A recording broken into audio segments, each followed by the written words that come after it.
Within a few short days, the most powerful man in England, second only to the king himself, would find his entire world coming crashing down around him during the summer of 1540.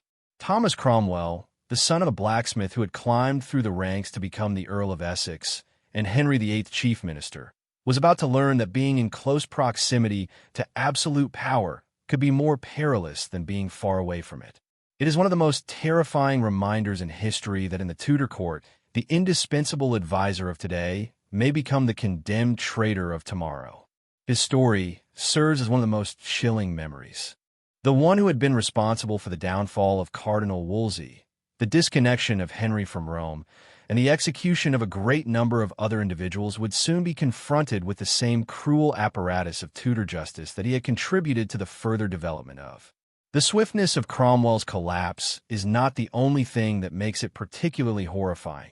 The premeditated cruelty with which it was carried out by the same king that he had served with such unwavering devotion that it was particularly terrifying.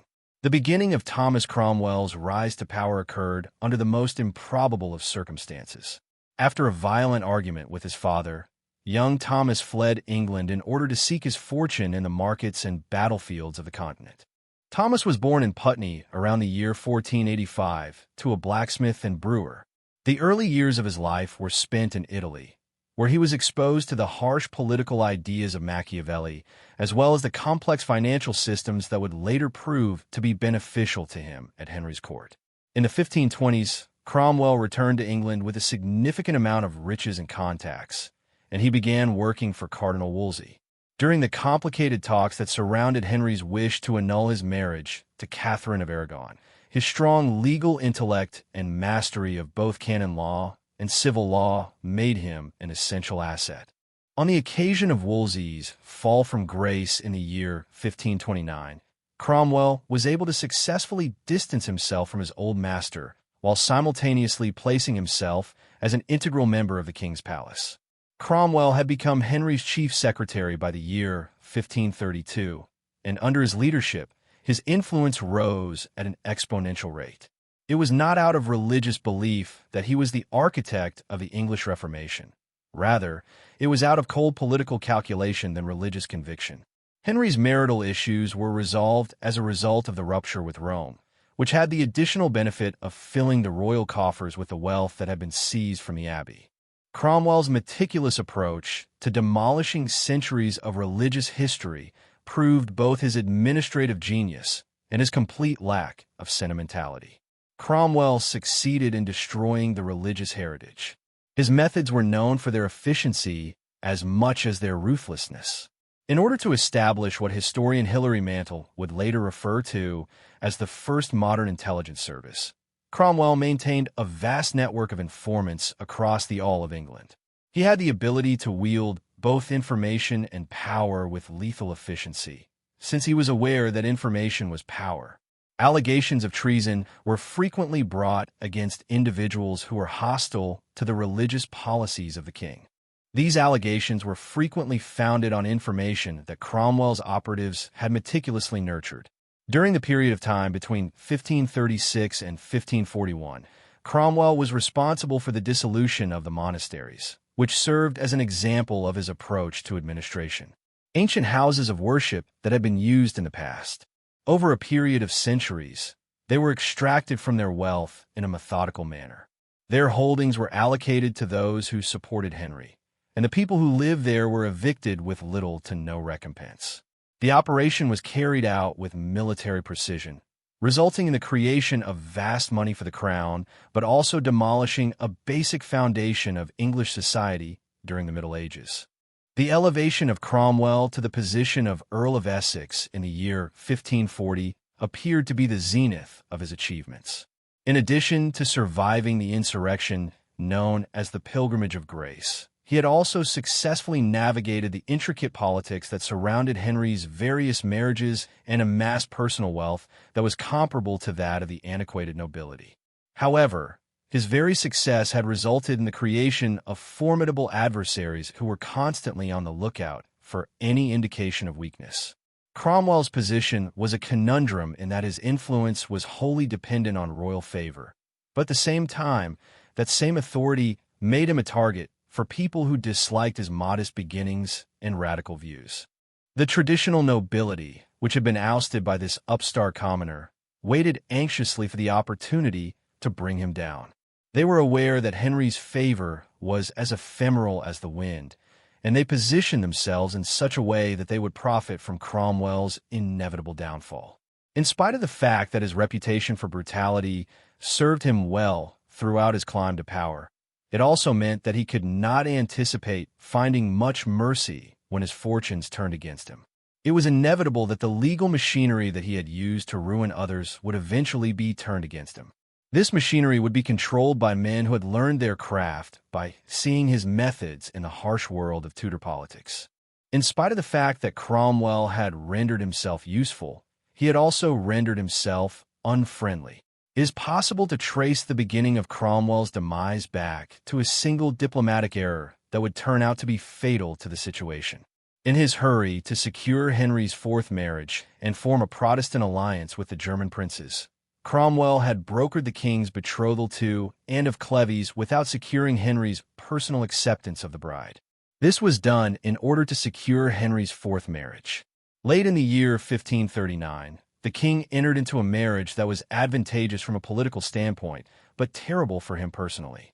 The moment Henry Cromwell caught eyes on Anne of Cleves for the first time in January of 1540, his reaction was instantaneous and devastating for Cromwell's forthcoming events. On the basis of Holbein's attractive image, the king had anticipated finding a stunning bride. However, he was disappointed to see a woman whom he saw as uncomplicated and inappropriate. Not only did Henry's famous description of Anne as a Flanders mare reflect his own disappointment, but it also expressed his rising hatred toward the clergyman who had brokered the union. Beyond the realm of personal preference, Henry's discontent with his marriage had far-reaching ramifications for the political system. At a time when Henry was re-evaluating his options for foreign policy, the marriage, which marked a commitment to the Protestant German princes, was completed. The Catholic powers of Europe, and Emperor Charles V in particular, were presenting appealing options that would need the abandonment of the Protestant alliance that Cromwell had so meticulously created. Within the confines of his pledge to the German princes, Cromwell found himself in a difficult situation. Man alliance and his need to satisfy the king's rising desire to flee his unwelcome marriage are the two key themes of this story. Due to the meticulous manner in which he had negotiated the first marriage contract, his efforts to discover legal grounds for annulment were made more difficult. The political structure that he had established in order to provide support for the match is now a barrier to the process of dissolving it.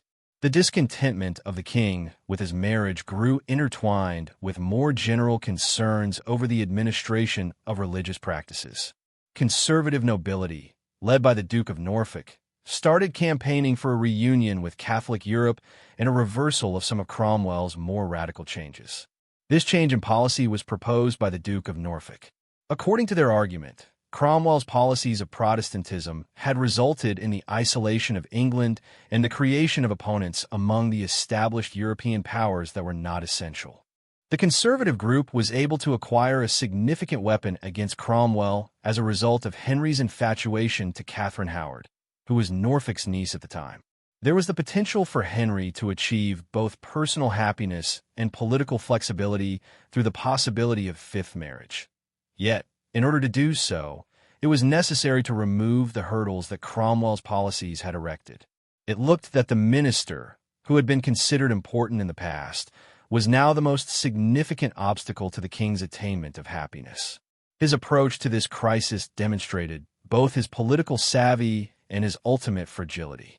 Cromwell's response revealed both of these things. During the same time that he was attempting to maintain his influence over religious policy, he attempted to orchestrate Anne of Cleves's agreement to an annulment. On the other hand, his adversaries had gained knowledge from his methodological approach, and they started constructing a case against him by employing the same strategies that he had used against other people. It was a reflection of the tenuous nature of political power in Henry's court that Cromwell's position eroded at such a rapid pace. His elevation to the earldom was followed by charges of heresy and treason from persons who had previously submitted to his authority.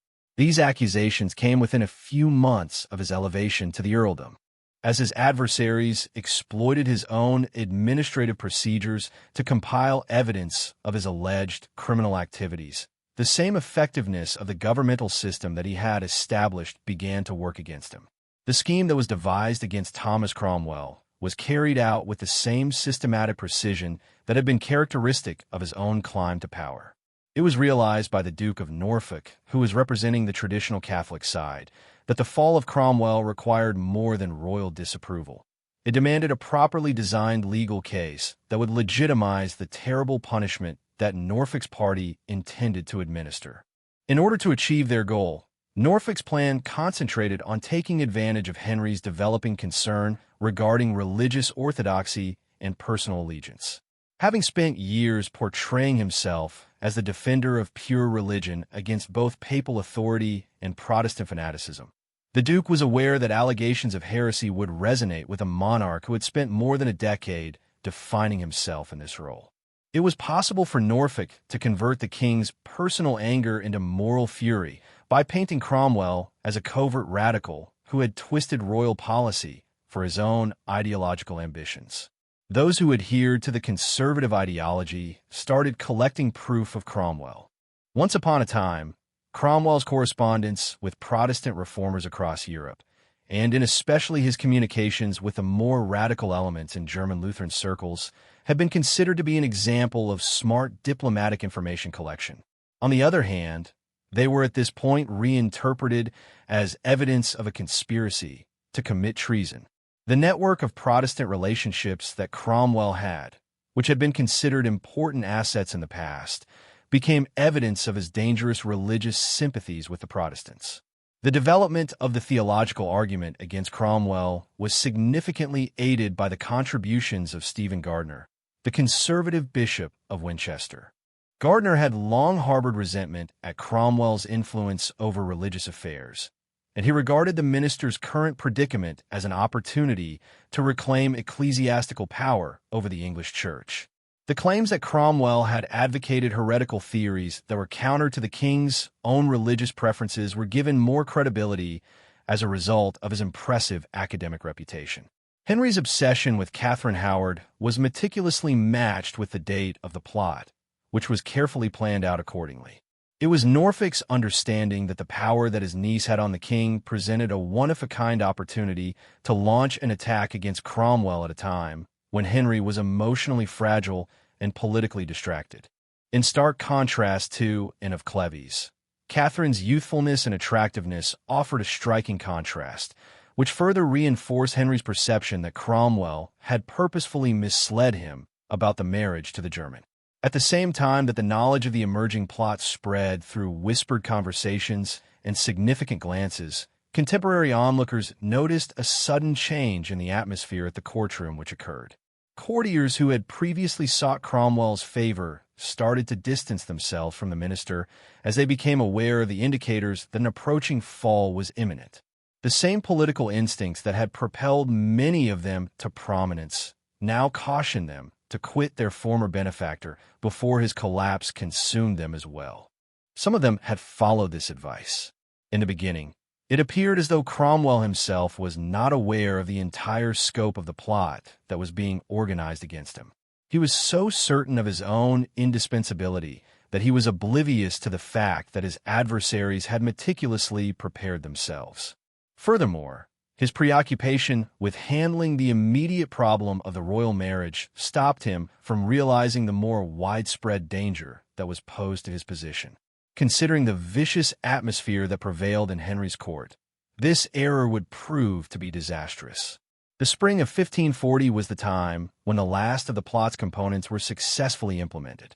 At the time when Norfolk and his friends were getting ready to present their case to the king, they had gathered what they felt to be substantial evidence of Cromwell's heretical ideas and treasonous contacts. They were successful in securing the backing of important court authorities, which was essential in order to put their strategy into action. The only thing that left was to select the most appropriate time to set off their well-arranged escape plan. The morning of June 10th, 1540, started off for Thomas Cromwell in the same manner as any other morning.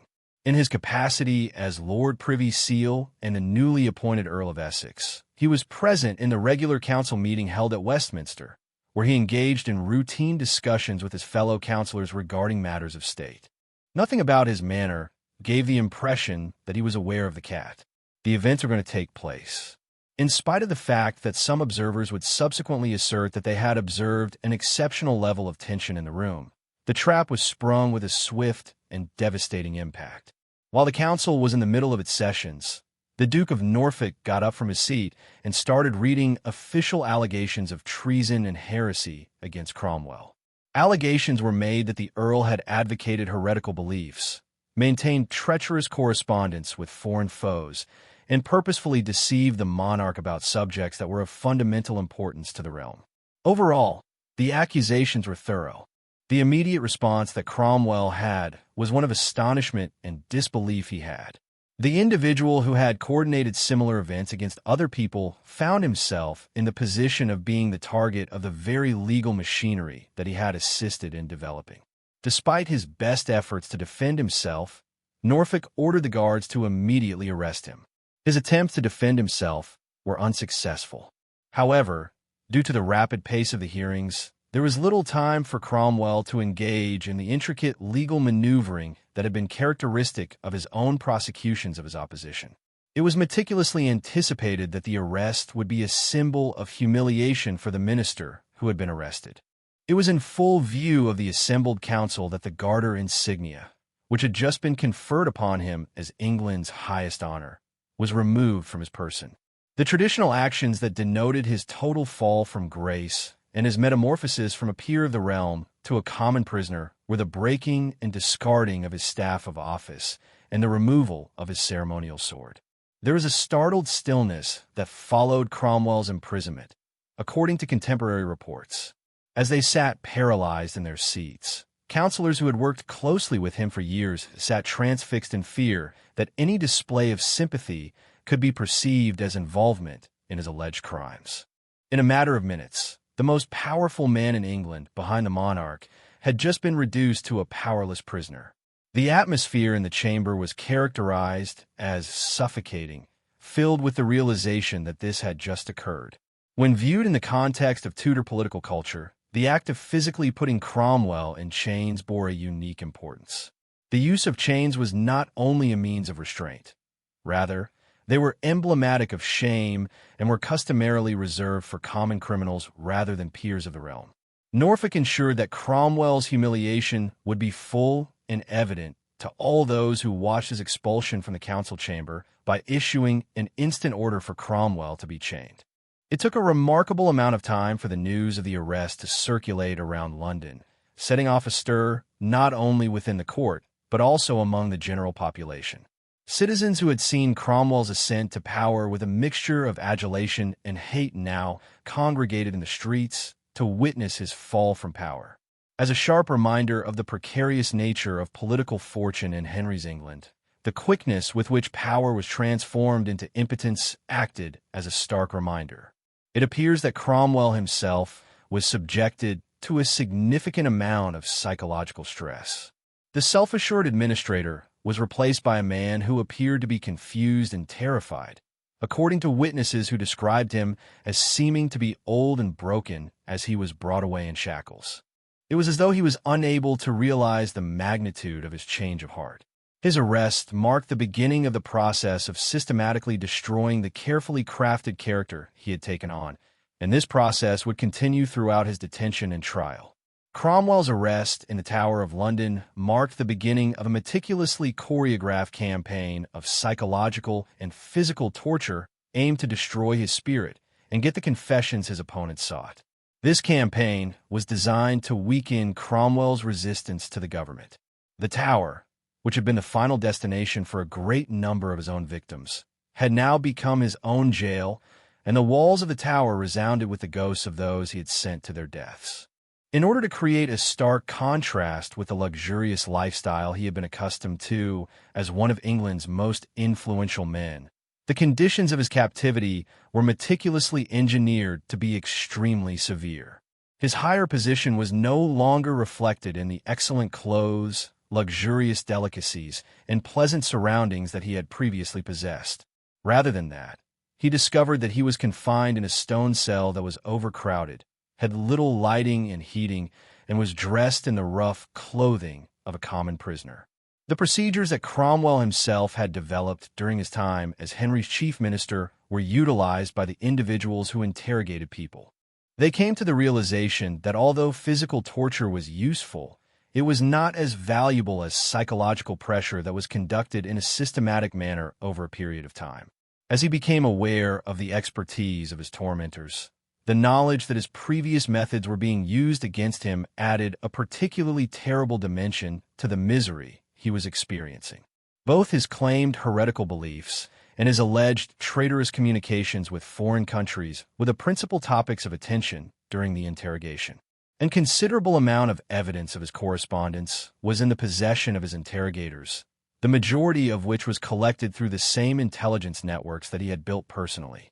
The fact that letters prepared for legitimate diplomatic purposes could be misinterpreted as proof of treasonous intent was demonstrated by the fact that they exploited his own words against him. The psychological pressure was ratcheted up by visits from former allies who had abandoned him since his incarceration. These trips were also well planned. These interactions served numerous purposes. They served to reinforce his isolation. They served to acquire intelligence about his mental condition, and they served to create opportunities for his adversaries to attempt to extract statements that may be extremely harmful. One of the factors that added to his developing sense of hopelessness was the procession of former friends and co-workers who now treated him as if he were a stranger. Physical deprivation was a significant factor that contributed to the weakening of his resilience. His health rapidly deteriorated as a result of the stress of his condition, which was compounded by the poor quality of the food that was provided to him in prison. His formerly strong countenance gave way to the hollow-eyed expression of a man who was under severe hardship, according to contemporary records, which describe him as becoming thin and pale. Cromwell had established methods that could be used against political opponents and religious dissidents, and these methods were reflected in the professional efficiency with which the interrogation sessions were carried out. The people who questioned him were aware of the significance of altering their approach, which included alternating between confrontational and conversational approaches that appeared to be sympathetic. It was intended to confuse and disorient him through the use of psychological manipulation, which would make him more susceptible to making the admissions that they were looking for. It is possible that the idea that Henry VIII, the king whom he had served with such unwavering devotion, had seemingly abandoned him totally was the component of his captivity that caused the most psychological damage. Neither words of consolation nor the promise of clemency were brought by any royal emissary. Because it proved his full isolation and the hopelessness of his predicament, the silence from the court was more painful than any physical torment that could have been administered. The adversaries of Oliver Cromwell decided to eliminate him through the use of a bill of attainder, which was a legislative act that declared him guilty of treason without the necessity for official legal proceedings. This was done in place of the more customary method of putting him on trial. This strategy provided his accusers with a number of benefits, including the elimination of the possibility of an effective defense, the avoidance of the difficulty of presenting evidence in open court, and the guarantee that the conclusion would be determined by political factors rather than legal technicalities. There was a particularly cynical use of parliamentary procedure that was symbolized by the Bill of Attainder. This measure transformed what should have been a legislative body that engaged in deliberation into an instrument that was used to destroy individuals. The charges that were described in the bill were exhaustive but ambiguous. They asserted that Cromwell had committed treason, murders, robberies, and other horrific actions, but they did not include any precise specifics that could be questioned or rejected. The religious allegations were the primary focus of the prosecution's case against him. His actions were accused of spreading heretical teachings, sheltering known heretics, and undermining the authority of the king in things pertaining to faith according to the law. because they touched on Henry's genuine concern for religious orthodoxy and his desire to be viewed as a defender of true Christian teaching against both papal authority and Protestant fanaticism.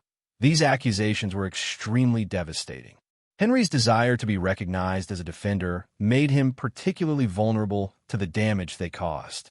The treason charges were more specific, focused on his purported correspondence with foreign foes and his claimed attempts to alter royal policy for his own profit. Both of these allegations were alleged to have occurred. In spite of the fact that he was aware that the marriage between the king and Anne of Cleves would be detrimental to the realm on both a political and personal level, the bill asserted that he had fraudulently arranged the marriage between the two. What had been a diplomatic blunder was converted into an act of purposeful betrayal by this claim, which was particularly cunning because of the way it was constructed. The processes that took place in the Parliament were meticulously stage-managed in order to guarantee the desired conclusion. Cromwell's allies in Parliament chose to remain silent rather than risk their own positions by defending him because they were terrified by the fate of their old sponsor. The few words that were raised in his favor were immediately muted by reminders of the crimes that he was accused of doing and the king's displeasure with anyone who questioned the procedures. The political momentum that was behind Cromwell's destruction was reflected in the rapidity with which the measure passed through Parliament. The legislation was approved by both chambers of Parliament with little to no dispute. Their members were aware that any demonstration of dissent would be construed as a sign of treason to the king. The legislative procedure, which would ordinarily require careful evaluation of facts and prolonged discussion, was reduced to a formality with the purpose of providing legal protection for a decision that had already been decided upon. Not only did the clauses of the law condemn Cromwell to death, but they also confiscated all of his property and stripped his family of all claim to his titles or estates.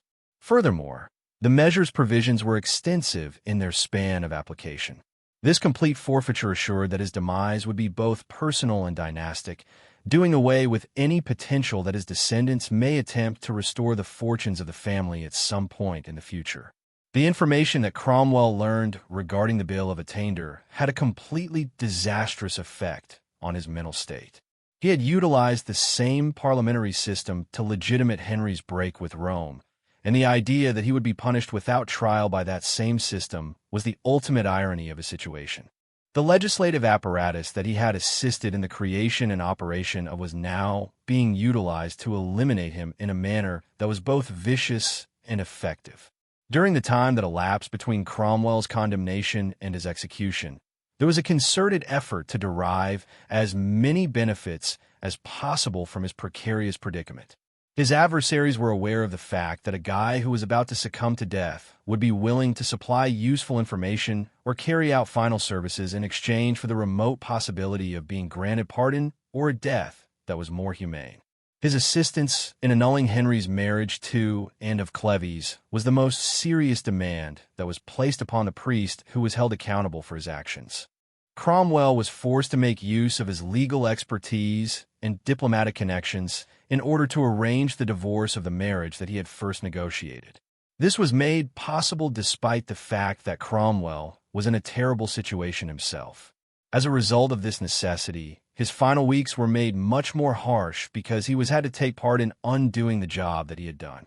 His assistance in the proceedings to annul the marriage was acquired through a combination of hope and desperation while he was waiting to be executed. In spite of the fact that he was aware that his death was almost certainly going to occur, the potential that he could be granted a reprieve if he performed excellent service served as motivation for him to comply with the demands of his captors. Additionally, his prior diplomatic contacts may still be useful in winning Anne of Cleves' assistance. His in-depth knowledge of the marriage negotiations made him particularly equipped to discover legal grounds for dissolution, and he was able to do so because of his unique qualifications. Cromwell's appearance and temperament were described in contemporary accounts, and it was clear that these final weeks had taken a significant psychological toll on him. The people who went to his cell stated that he had aged considerably, with his hair turning white and his face being deeply lined with the stress and misery that he had been experiencing. The once self-assured administrator who had once commanded the respect and dread of England's nobility had been reduced to a broken man who was asking for his life. As the time of Cromwell's execution drew near, religious issues became an increasingly significant part of his thoughts. In an effort to reconcile his earthly shortcomings with his faith for divine forgiveness, he began seeking spiritual comfort from Protestant clergy due to the fact that he had been accused of heresy. These religious conversations not only gave some degree of psychological solace, but they also served the aims of his adversaries by bolstering the narrative of his theological errors. His attempts to connect with his family and friends were subject to stringent guidelines, and his jailers scrutinized every single piece of correspondence he sent and received. A guy who was striving to maintain his dignity while realizing the truth of his circumstances is revealed in the few letters that have survived over the course of this time period. As he endeavored to provide direction for a young man who would inherit the stigma of his father's shame, his conversations with his son Gregory were particularly heartbreaking. Gregory was the son of the man who had been condemned, and significant amount of discussion took place among the authorities of the court over the practical arrangements that were to be made for his execution. Whether the execution was carried out by hanging, drawing, and quartering as befitted a traitor, or by the more compassionate beheading designated for nobility, the manner in which the individual was put to death would send significant indications regarding the ruler's ultimate decision regarding his former minister. Both Cromwell's perceived rank and Henry's character as a ruler would be reflected in the decision, which would have a significant impact on both. In spite of the fact that these were the final weeks, Cromwell never stopped holding out hope that Henry may come to his senses and spare his life. This expectation was skillfully cultivated by his adversaries, who were aware that a man who was anticipating clemency would provide a greater degree of compliance than a man who had already accepted his fate. Cromwell's final weeks were defined by emotional suffering in addition to physical captivity, which was a result of the psychological manipulation that continued to the very end of his life. The final public appearance of Thomas Cromwell took place on the morning of July 28, 1540, when he was led out of his cell in the Tower of London to face the public. The date had been meticulously selected to coincide with Henry's wedding to Catherine Howard. This was done to ensure that the king's happiness would not be hampered by the painful need of carrying out the execution of his former minister. The premeditated cruelty that had characterized every element of Cromwell's demise was reflected in this timing, which was so appropriate. A conscious effort was made to ensure that the trek from the cell to the scaffolding would be a final humiliation. Cromwell, who had previously traveled in state as one of England's most powerful nobles, now went in chains through the protesting masses that had gathered to watch his murder. These multitudes had gathered to witness his death. The striking lesson about the ephemeral nature of worldly authority that was presented by the contrast between his former majesty and his current degradation was not missed on those who observed it. Tower Hill, which had been the traditional location for the execution of high-ranking criminals and traitors alike, was the location where the scaffolding had been erected. Because of the raised platform, Cromwell's killing was able to be witnessed by the vast throng that had gathered. This transformed his final moments into a public spectacle that was intended to bolster the authority of the royal family and satisfy the desire of the general people for bloodshed. This transformation of legal punishment into political theater was brought about by the theatrical aspect of Tudor executions. The most recent accounts ever, when Cromwell was standing on the scaffold, his demeanor was a complicated combination of dignity and hopelessness.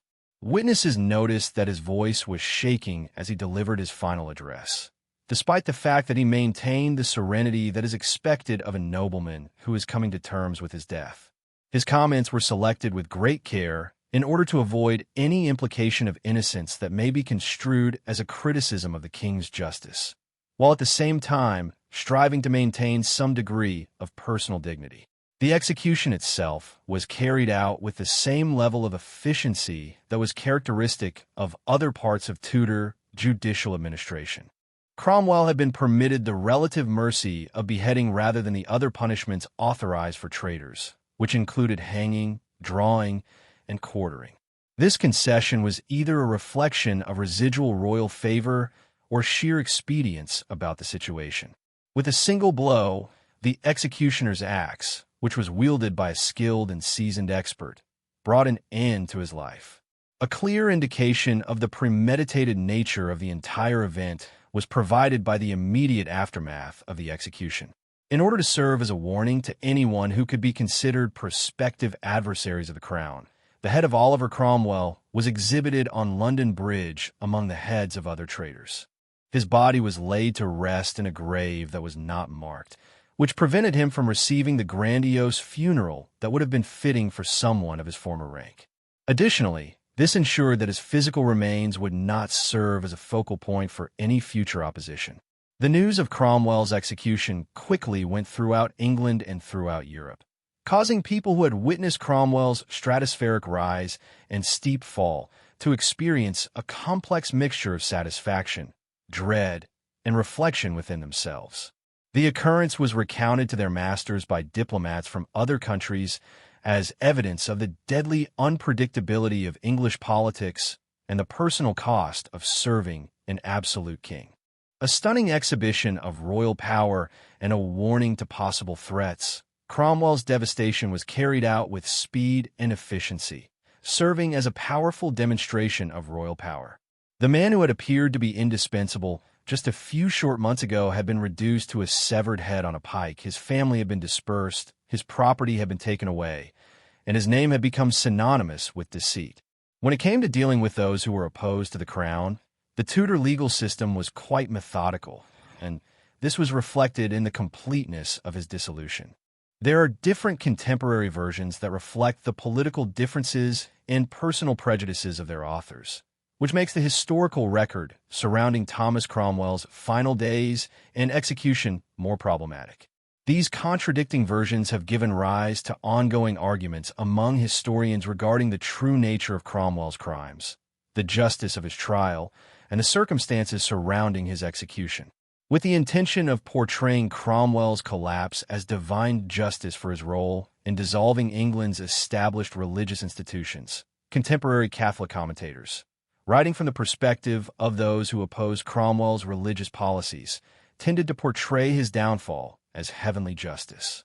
The tales presented his destruction as the natural outcome of his arrogance in confronting existing authority. They stressed his poor background and his theological mistakes, and they presented his destruction as though it were inevitable. According to their accounts, they frequently made assertions regarding his behavior. The portrayal of Cromwell during his time in prison was one of a desperate and craven individual.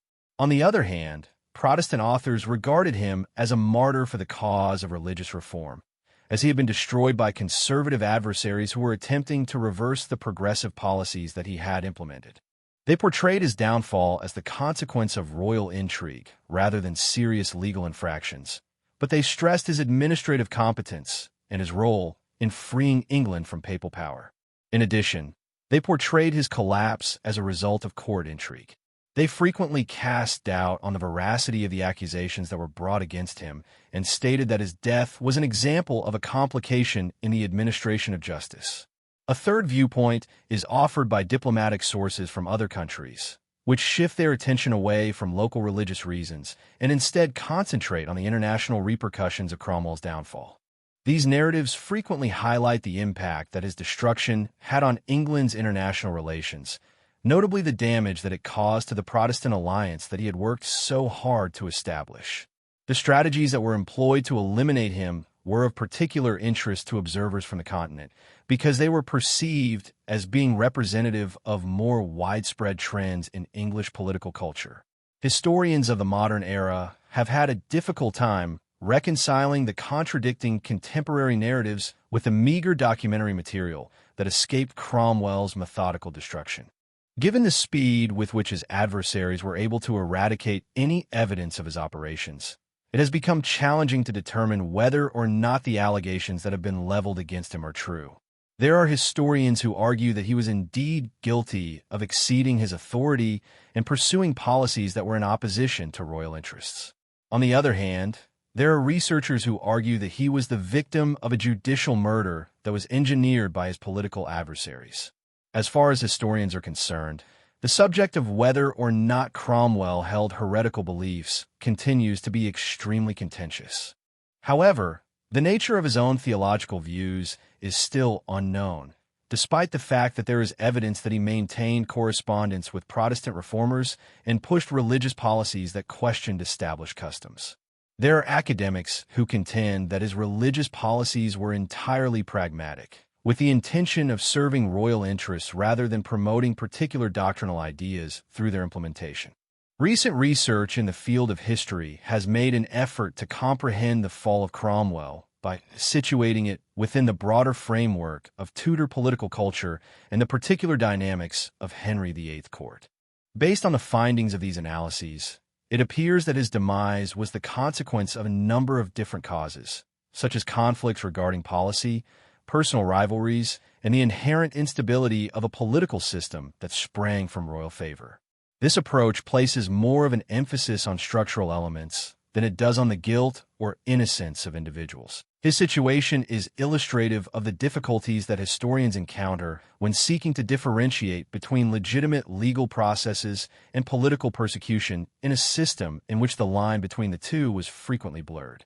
Within a few months of Thomas Cromwell's execution, Henry VIII began to show signals of sorrow regarding his decision to destroy his former minister. 10 of these signs were purposefully disguised. Rather than being motivated by ethical considerations, the king's regret stemmed from the realization that he had removed the most capable administrator in his administration at a time when efficient governance was in dire need of being implemented.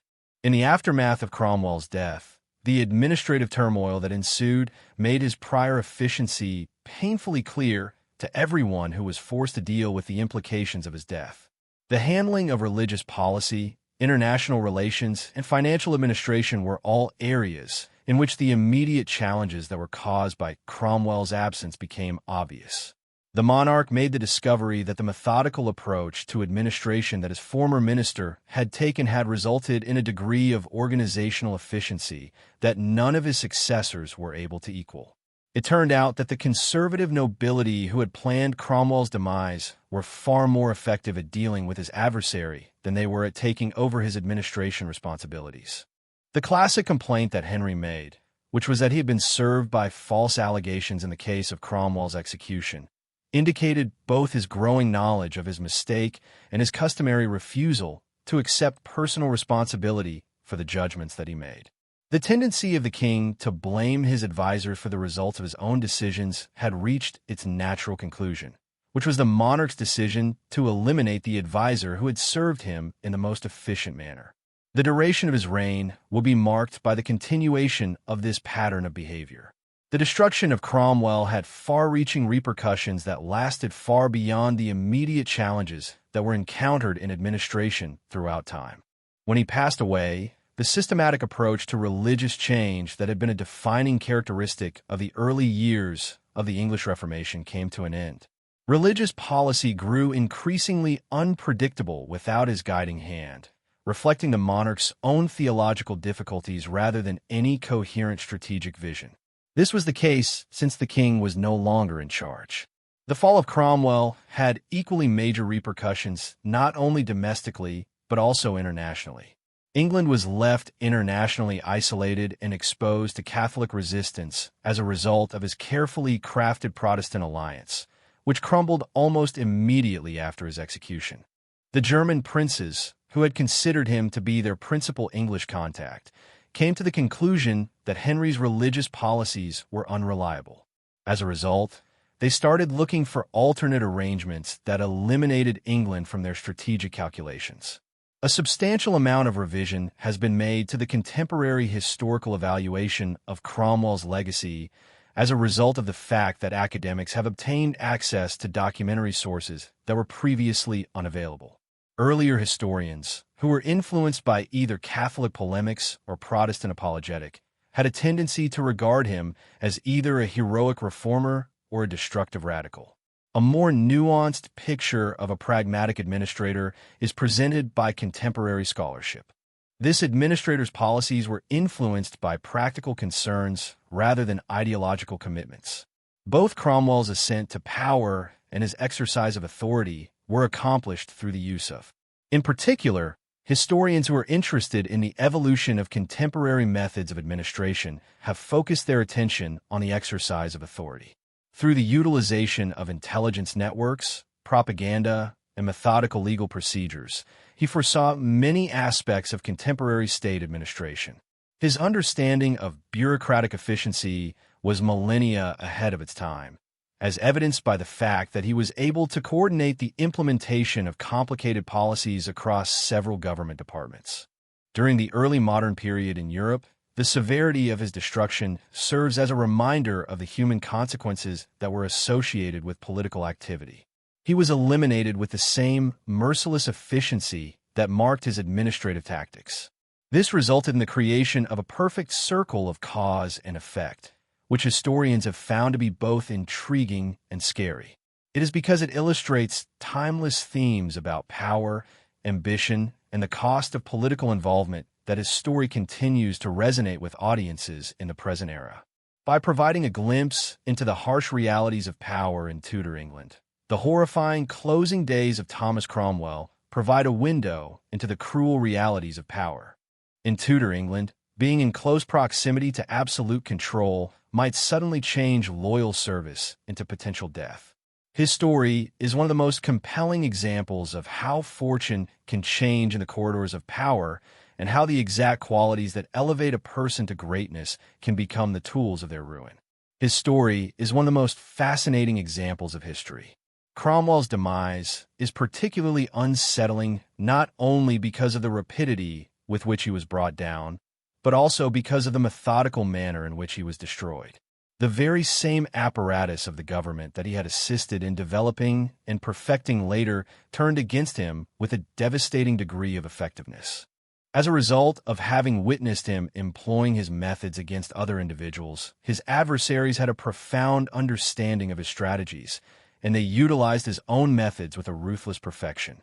Both the pupil and the master had taken on the role of the victim. The student had become the master. The psychological manifestations of his fall from grace shed light on the human toll that political ambition might exact in a monarchy that is absolute. The individual who had confidently handled the levers of power found himself powerless in the face of the same forces that he had previously used to exert his authority over. His final weeks, which were defined by frantic attempts to win forgiveness through continuous service, are illustrative of the dreadful fragility of people who stake all on the favor of the royal family.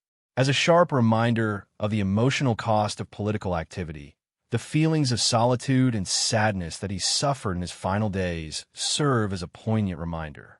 The continued ability of Cromwell's story to provoke controversy and disagreement is shown in the fact that historical versions of his character and misdeeds are in contrast with one another. His fate continues to intrigue historians and popular audiences alike, regardless of whether it is portrayed as a progressive reformer who was destroyed by conservative foes or as an overreaching administrator who finally exceeded his power. In addition to adding to the continuing attractiveness of his story, the mystery that surrounds his genuine identity is also helpful. An illustration of the underlying fragility is provided by Cromwell's destruction, which is perhaps the most significant. The fact that his condemnation and execution were carried out in an arbitrary manner is illustrative of the fact that political regimes that are founded on human control rather than institutional restraints are characteristic. The fact that this is the case indicates how rapidly legal procedures can be sacrificed to political convenience when a sufficient amount of power is concentrated in the hands of a single man. The circumstances surrounding his case serve as a cautionary tale about the perils of unlimited authority and the precarious position of those who carry it out. His political failings have been forgotten, but the legacy of his administrative innovations, particularly his formulation of modern governmental practices, has outlasted the memory of his achievements in politics. However, current historians acknowledge his contributions to the creation of effective governmental administration, despite the fact that his name became synonymous with treason in the immediate aftermath of his execution. The fact that his most enduring accomplishments were done through the very same means that ultimately led to his demise adds yet another layer of complication to the historical significance of his life. This ultimate witness to the administrator's actual value and the short-sightedness of his destruction is Henry VIII's later remorse regarding Cromwell's execution. Cromwell was executed because of his short-sightedness. Despite the fact that it was too late to save his former minister, the king's acknowledgement that he had been poorly served by those who advocated Cromwell's death provides historical endorsement of his competency. The administrative turmoil that ensued after his execution revealed how difficult it is to replace truly capable servants, regardless of the political vulnerabilities they may have. The ongoing interest with the story written by Thomas Cromwell is a reflection of the fact that it embodies universal issues like power, ambition, and the nature of humans. Although his meteoric climb from modest beginnings to the highest echelons of government is illustrative of the potential that are inherent in intellect and drive, the speed with which he was destroyed serves to remind us of the dangerous nature of achieving success in the world. His horrific final days serve as both a historical curiosity and a timeless reflection on the price of political engagement and the dangerous attraction of total power. In the end, his final days serve as both of these different things.